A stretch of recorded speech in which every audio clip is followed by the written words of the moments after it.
Hello, my bomb blowers and module masters, and today I am here with another Keep Talking and Nobody Explodes modded module tutorial, and today I am here with the module 3D Chess. 3D chess is like 2D chess, but in 3D.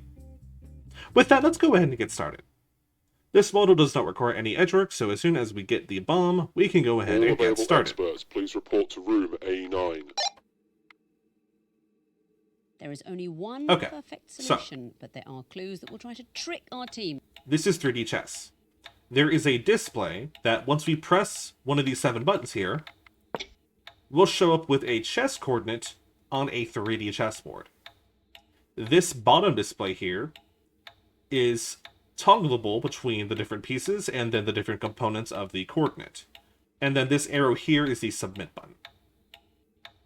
So, as you may expect, these 7 buttons correspond to 7 pieces that are on the 3D chessboard. So the way I visualize this chessboard is that I have one dimension going horizontal within a grid, going vertical within a grid, and then the other dimension is within the same space in one grid as another grid. So here, here, here, here, and here is another dimension.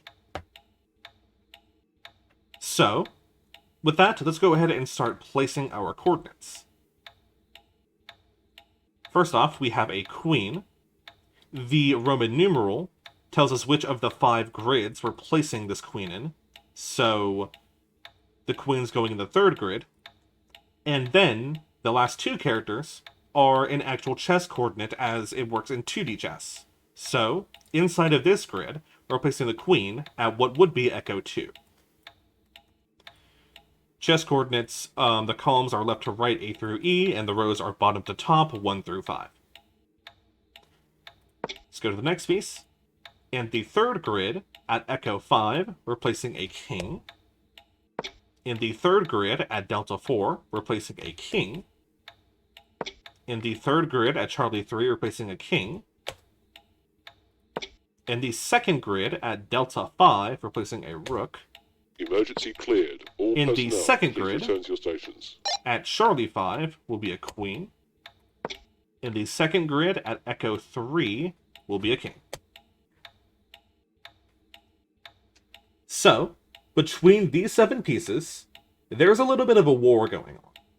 There is a chain of pieces attacking each other, to where if you start at one piece, you can move to another piece and capture it, and then starting from that piece, you can move to another piece to capture it, and so on, until 6 pieces have been captured. Now, this chain has a definitive start and a definitive end. We're going to have to figure out the 2 pieces at the start of this chain and at the end of this chain. How movement works on a 3D chessboard is that you can think of it like a 2D chessboard, except with 1 extra dimension to choose from. So, if we considered, for example, a bishop here at the center of the 4th layer, normally, a bishop can only move diagonally. So, either here, here, here, here, you get it. What the bishop's really doing is moving 1 space in 1 dimension, so up, and 1 space in another dimension, so right, and ending up here. He can also move 2 spaces down, 2 spaces left, and end up here. You get the picture. The bishop is choosing 2 dimensions, so up and right, for example, and moving the same number of spaces in both dimensions. So if he's moving 2 spaces in both those dimensions, he moves 2 spaces up and 2 spaces right, and he ends up here. Now, in 3D chess, we can add the 3rd layer, but the 3rd dimension being the different chessboards, to the possible dimensions the bishop can choose from.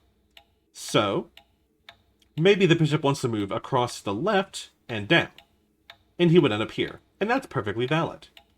He can move across left again, and then down again, and end up here, and this is another valid space the bishop can choose from. Similarly, well, not really similarly, but the rooks also do this. The rook usually can only move any number of spaces in 1 dimension. So he can only move down as many spaces as he wants, or left or right as many spaces as he wants. But now, he can also move across the different layers as many spaces as he wants. So he can move here to the same space in this grid. He can move here. Come on, he can move here. He could move here, or he could move here. The knight, let's put him here, for example, because I don't have one on the board, can choose one dimension to move 2 spaces on, and then another dimension to move 1 space on. So let's say he wants to move across 2 dimensions to the left, and then move 1 space down, and he can do that. He could also do, let's say, 2 spaces up and 1 space across to the left. He can end up here. Maybe he wants to go 2 spaces right and 1 space across to the right. He can end up here, and that's valid. You get the picture. The king can choose 1 or 2 dimensions and move 1 space in either dimension. I mean, in both or the single dimension. So usually he could choose to move up in 1 dimension and end up here. He could choose to move up and left in 2 dimensions, end up here. Or maybe he can choose to move across to the right and end up here. Or maybe he wants to move across to the left and down and end up here. He can do that. The queen is the combination of the rook and the bishop. So like the rook, she can move horizontally and vertically and across layers and end up in the same space. And like the bishop, she can choose 2 layers to move, 2 dimensions to move. So maybe she wants to move left and down, across the left and down, and end up here. You have to move the same number of spaces across both dimensions, so maybe she can move across 3 layers to the right, and then 3 spaces down, and end up here.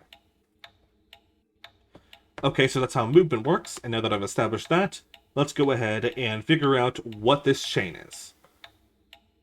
Unlike almost every other chess module, I can't really think of another one that's like this, but the pieces do not block each other in 3D chess. So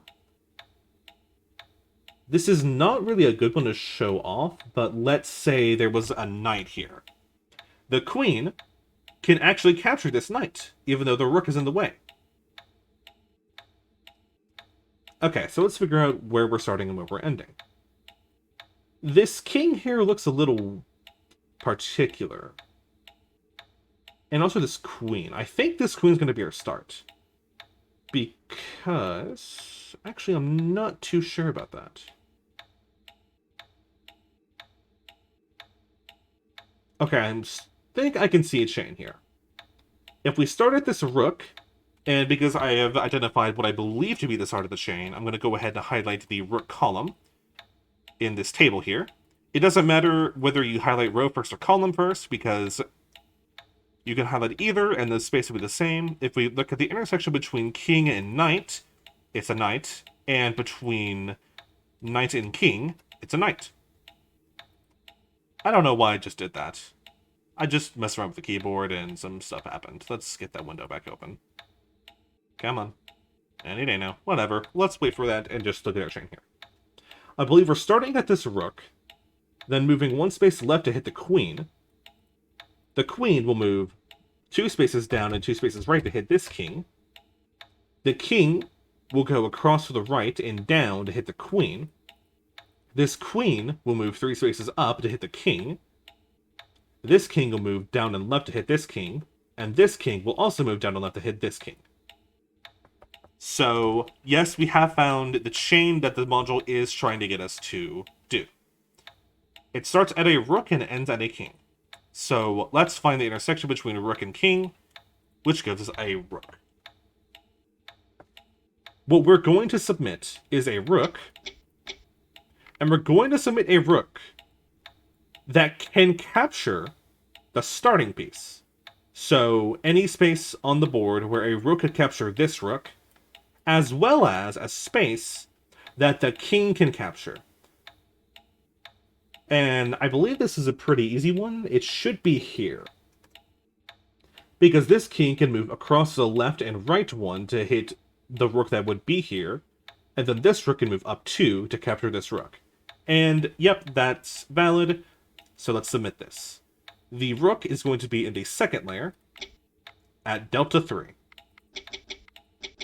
And when we submit, that's a solved module. Let's do one more example, Get rid of all these pieces. And let's start noting down some more pieces. In the third layer, we have a queen at Bravo 5. In the fourth layer, we have a bishop at Charlie 5. In the fourth layer, there's a rook at Alpha 3. In the fourth layer, there's a rook at Alpha 1. In the first layer, there is a rook at Bravo 1. In the first layer, there's a knight at Bravo 3. And in the second layer, there's a queen at Bravo 5. This one's a lot more interesting, so let's see what we can do here. So the knight's a particular one.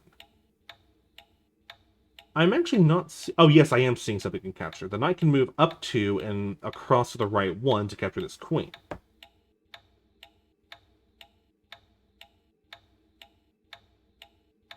Yeah, I think I see the chain. So this rook can move 2 up to hit the knight. The knight can move up 2 and across to the right 1 to hit the queen. The queen can move across 1 layer to hit this queen. This queen can move across 1 layer to the right and then right 1 to hit the bishop. The bishop can move down left twice to hit the rook. And this rook can move down twice to hit this rook.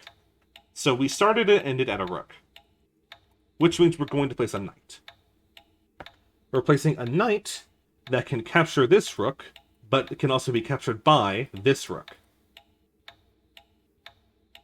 I believe it would have to be here.